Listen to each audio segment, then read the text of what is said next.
It's been over a month since a number of new regulations were passed in the first sitting of the 8th session of the House of Assembly. But the PDM still has a lot more to say. Joy Deltrell reports. Those sparks include discrepancies concerning the budget, which was read in the House of Assembly last month, and the recently released final draft of that budget. According to members of the opposition, the numbers just don't add up. The new budget presented to the public recently revealed that the development fund balance, which was originally reported at $3.639 million, is now reported as being overdrawn by $4.3 million. And with the annual activity for that year going from a $5.9 million deficit to $13.89 million.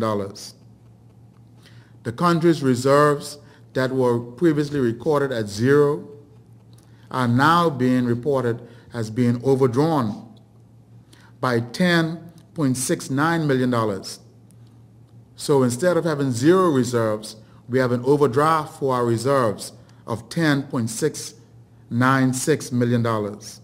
According to the Honorable Floyd Seymour, leader of the opposition, there were further discrepancies involving the Infrastructure Development Fund, and the greatest query came from the total funds balance. The Infrastructure Development Fund has gone from having a balance of $2.1 million to being overdrawn by $5.89 million. And when we take it all together, the total fund balance that was reported in the original draft budget, originally reported at $21.7 million, is now reported at an overdraft of $39.97 million.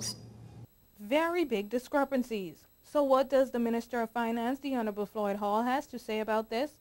WIV4 News contacted him via telephone, but he was out of the country. The minister said that he will review the opposition statements and release a comment when he returns to the island. WIV4 News will continue to keep you updated. But the opposition did not end there. They had concerns about the ongoing investigation of sexual allegations against the premier, and while they commended the government for their proposed plans to reduce duties on staple foods, there were concerns about the high cost of importing goods, including food, to the island.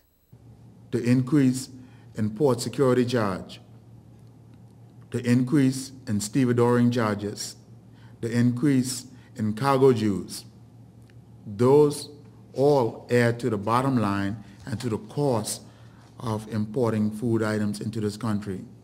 And when the cost of importing food items into this country is increased, then the cost of those food items will be increased and the consumer bears that cost. He is calling on the government to revise and reduce the newly proposed taxes, which he also says have a ripple effect which trickles down to the consumer.